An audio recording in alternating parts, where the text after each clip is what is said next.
ಆರ್ಥಿಕ ಅಪರಾಧಗಳ ನ್ಯಾಯಾಲಯ ಆದೇಶವನ್ನ ಹೊರಡಿಸಿರೋದು. ಕೋರ್ಟ್ ಆದೇಶದಿಂದ ಪರಪ್ಪನ ಅಗ್ರಹಾರ ಜೈಲಿಗೆ Ranya shift. Gold queen Ranya Rao ಮತ್ತೆ ಜೈಲು ಪಾಲು.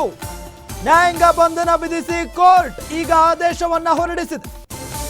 ನಟಿ ರನ್ಯಾ ರಾವ್ಗೆ 15 ದಿನಗಳ ನ್ಯಾಯಾಂಗ ಬಂಧನಕ್ಕೆ ಒಪ್ಪಿಸಲಾಗಿದೆ. ಆರ್ಥಿಕ ಅಪರಾಧಗಳ ನ್ಯಾಯಾಲಯ ಈ ಆದೇಶವನ್ನ ಹೊರಡಿಸಿರುವುದು. ಕೋರ್ಟ್ ಆದೇಶದಿಂದ ಪರಪ್ಪನ ಅಗ್ರಹಾರ ಜೈಲಿಗೆ ಶಿಫ್ಟ್ ಆಗಿದ್ದಾರೆ ಈಗ ರನ್ಯಾ ರಾವ್.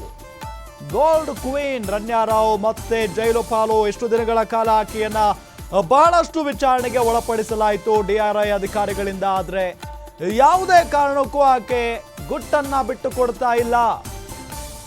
ನ್ಯಾಯಾಧೀಶರ ಮುಂದೆ ವಾದ ಪ್ರತಿವಾದ ಎಲ್ಲವೂ ಕೂಡ ಆಗ್ತಾ ಇದೆ. ನ್ಯಾಯಾಧೀಶರ ಮುಂದೆ ಗಳಗಳನ್ನೇ ಹತ್ತು ಬಿಟ್ಟಿದ್ದಾರೆ ನಟಿ ರನ್ಯಾ. ನನ್ನದೇನು ತಪ್ಪಿಲ್ಲ, ನನ್ನನ್ನ ಬಿಟ್ಟು ಬಿಡಿ, ಈ ರೀತಿಯಾಗಿ ಬೇಡ್ಕೊಂಡಿದ್ದಾರಂತೆ ನಟಿ ರನ್ಯಾ ರಾವ್. ಆರ್ಥಿಕ ಅಪರಾಧಗಳ ನ್ಯಾಯಾಲಯ ಈಗ ಆದೇಶವನ್ನ ಹೊರಡಿಸಿದೆ. ಕೋರ್ಟ್ ಆದೇಶದಿಂದ ಪರಪ್ಪನ ಅಗ್ರಹಾರ ಜೈಲಿಗೆ ಅವರನ್ನ ಶಿಫ್ಟ್ ಮಾಡಲಾಗ್ತಾ ಇದೆ. 15 ದಿನಗಳ ಕಾಲ ನ್ಯಾಯಾಂಗ ಬಂಧನದಲ್ಲಿರ್ತಾರೆ. ಇಲ್ಲಿಯವರೆಗೂ ಕೂಡ ಆಕೆಯನ್ನ ವಿಚಾರಣೆಗೆ ಒಳಪಡಿಸಿದ್ರು ಡಿಆರ್ಐ ಅಧಿಕಾರಿಗಳು. ಗೋಲ್ಡ್ ಸ್ಮಗ್ಲಿಂಗ್ ದಂಧೆ ಯಾವಾಗಿಂದ ಮಾಡ್ತಾ ಇದ್ದೀರಾ?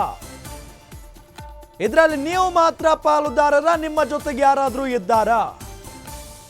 ರಾಜಕಾರಣಿಗಳಿದ್ದಾರಾ? ಸಿನಿಮಾ ನಟರಿದ್ದಾರಾ? ನಟಿಯರಿದ್ದಾರಾ? ಯಾರು ನಿಮ್ಮ ಬೆನ್ನೆಲುಬಾಗಿ ನಿಂತ್ಕೊಂಡಿದ್ದಾರೆ?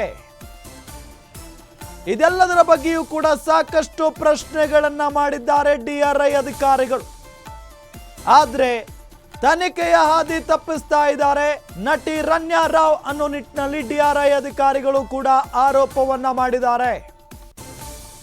ಯಾವುದೇ ಪ್ರಶ್ನೆಗೂ ಕೂಡ ಸರಿಯಾಗಿ ಈಕೆ ಉತ್ತರವನ್ನ ಕೊಡ್ತಾ ಇಲ್ಲ. ಇದಾದ ನಂತರ ಇವತ್ತು ನ್ಯಾಯಾಧೀಶರ ಮುಂದೆ ಹಾಜರುಪಡಿಸಿದಂತ ಸಂದರ್ಭದಲ್ಲಿ ಗಳಗಳನ್ನೇ ಹತ್ತು ಬಿಟ್ಟಿದ್ದಾರೆ ರನ್ಯಾ ರಾವ್. ಇನ್ನೂ ಸಾಕಷ್ಟು ವಿಚಾರಣೆ ಬಾಕಿ ಇದೆ. ಇದರ ನಡುವೆ 15 ದಿನಗಳ ಕಾಲ ನ್ಯಾಯಾಂಗ ಬಂಧನಕ್ಕೆ ನಟಿ ರನ್ಯಾ ರಾವ್ ಅವರನ್ನ ವಹಿಸಿದ್ದಾರೆ. 15 ದಿನಗಳ ಕಾಲ ಅಂದ್ರೆ ಇನ್ನೂ ಬಹಳಷ್ಟು ತನಿಖೆಯಾಗುತ್ತೆ. ಈಗಾಗಲೇ ಇದೇ ವಿಚಾರಕ್ಕೆ ಸಂಬಂಧಪಟ್ಟಂತೆ ಮತ್ತೊಬ್ಬ ವ್ಯಕ್ತಿಯನ್ನ, ಆರೋಪಿಯನ್ನ ಅರೆಸ್ಟ್ ಕೂಡ ಮಾಡಲಾಗಿದೆ. ವಶಕ್ಕೆ ಪಡೆದಿದ್ದಾರೆ ಡಿಆರ್ಐ ಅಧಿಕಾರಿಗಳು.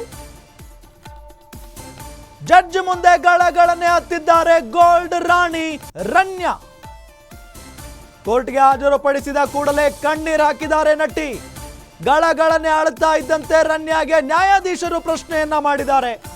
ನಿಮ್ಮ ಮೇಲೆ ಹಲ್ಲೆ ನಡೆದಿದೆಯಾ ಅಂತ ಕೇಳಿದ್ದಾರೆ ನ್ಯಾಯಮೂರ್ತಿಗಳು. ನಾನು ಮಾನಸಿಕವಾಗಿ ಹಿಂಸೆ ಅನುಭವಿಸುತ್ತಿದ್ದೇನೆ, ನನಗೆ ಯಾರು ಹೊಡೆದಿಲ್ಲ, ಬೈದಿದ್ದಾರಷ್ಟೇ ಅಂತ ನಟಿ ಹೇಳ್ಕೊಂಡಿದ್ದಾರೆ. ಮಾನಸಿಕ ಟಾರ್ಚರ್ ಕೊಟ್ಟಿದ್ದಾರೆ ಅಂತ ನಟಿ ರನ್ಯಾ ರಾವ್ ಆರೋಪವನ್ನ ಮಾಡಿದ್ದಾರೆ. ನಟಿ ರನ್ಯಾ ರಾವ್ ಆರೋಪಕ್ಕೆ ಆಕ್ಷೇಪಿಸಿದ್ದಾರೆ ಡಿಆರ್ಐ ಟೀಮ್. ಜಡ್ಜ್ ಮುಂದೆ ಗಳಗಳನ್ನೇ ಹತ್ತಿದ್ದಾರೆ ನೋಡಿ. ನಟಿ ರನ್ಯಾ ಅಳ್ತಾ ಇದ್ದಂತೆ ಜಡ್ಜ್ ಒಂದು ಪ್ರಶ್ನೆ ಮಾಡ್ತಾರೆ. ಕೋರ್ಟ್ಗೆ ಹಾಜರುಪಡಿಸಿದ ಕೂಡಲೇ ಆಕೆಗೆ ದುಃಖ ತಡೆಯೋದಕ್ಕಾಗಿಲ್ಲ, ಅಳೋದಕ್ಕೂ ಶುರು ಮಾಡ್ತಾರೆ ಬಿಕ್ಕಿ ಬಿಕ್ಕಿ. ಆ ಸಂದರ್ಭದಲ್ಲಿ ಜಡ್ಜ್ ಒಂದು ಪ್ರಶ್ನೆಯನ್ನ ಮಾಡ್ತಾರೆ ನಟಿ ರನ್ಯಾ ರಾವ್ ಅವರಿಗೆ. ಯಾಕೆ ಅಳ್ತಾ ಇದ್ದೀರಿ? ನಿಮ್ಮ ಮೇಲೆ ಏನಾದ್ರೂ ಹಲ್ಲೆ ನಡೆದಿದೆಯಾ ಅಂತ ಹೇಳಿ ಕೇಳ್ತಾರೆ ನ್ಯಾಯಮೂರ್ತಿಗಳು. ಅಂದ್ರೆ ಡಿಆರ್ಐ ಅಧಿಕಾರಿಗಳು ರನ್ಯಾ ರಾವ್ ಅವರನ್ನ ವಿಚಾರಣೆಗೆ ಒಳಪಡಿಸಿದ್ರು. ಅದಾದ ನಂತರ ಕೋರ್ಟ್ಗೆ ಹಾಜರುಪಡಿಸ್ತಾರೆ. ಆ ಸಂದರ್ಭದಲ್ಲಿ ನ್ಯಾಯಮೂರ್ತಿಗಳನ್ನ ನೋಡಿದ ತಕ್ಷಣ ಈಕೆ ಅಳೋದಕ್ಕೆ ಶುರು ಮಾಡ್ತಾರೆ. ಆಗ ಏನಮ್ಮ ಆಗಿದೆ, ಯಾಕೆ ಅಳ್ತಾ ಇದೀಯಾ, ನಿಮ್ಮ ಮೇಲೆ ಏನಾದ್ರೂ ಹಲ್ಲೆ ನಡೆದಿದೆಯಾ ಅಂತ ಹೇಳಿ ನ್ಯಾಯಮೂರ್ತಿಗಳು ಪ್ರಶ್ನೆಯನ್ನ ಕೇಳ್ತಾರೆ ನಟಿ ರನ್ಯಾ ರಾವ್ಗೆ. ಆಗ ರನ್ಯಾ ರಾವ್ ಹೇಳ್ತಾರೆ ನ್ಯಾಯಮೂರ್ತಿಗಳಿಗೆ, ನಾನು ಮಾನಸಿಕವಾಗಿ ಭಾವುಕವಾಗಿ ಹಿಂಸೆಯನ್ನ ಅನುಭವಿಸ್ತಾ ಇದ್ದೇನೆ, ನನಗೆ ಯಾರೂ ಹೊಡೆದಿಲ್ಲ, ಆದ್ರೆ ಬೈದಿದ್ದಾರೆ ಅಂತ ಹೇಳಿ ಆರೋಪವನ್ನ ಮಾಡ್ತಾಳೆ ನಟಿ ರನ್ಯಾ.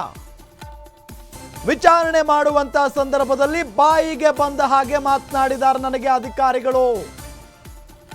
ನನಗೆ ಯಾರೂ ಹೊಡೆದಿಲ್ಲ, ಆದರೆ ಬೈದಿದ್ದಾರೆ ಅಂತ ಹೇಳಿ ನ್ಯಾಯಮೂರ್ತಿಗಳ ಮುಂದೆ ಗಂಭೀರವಾದಂಥ ಆರೋಪವನ್ನ ಮಾಡ್ತಾರೆ.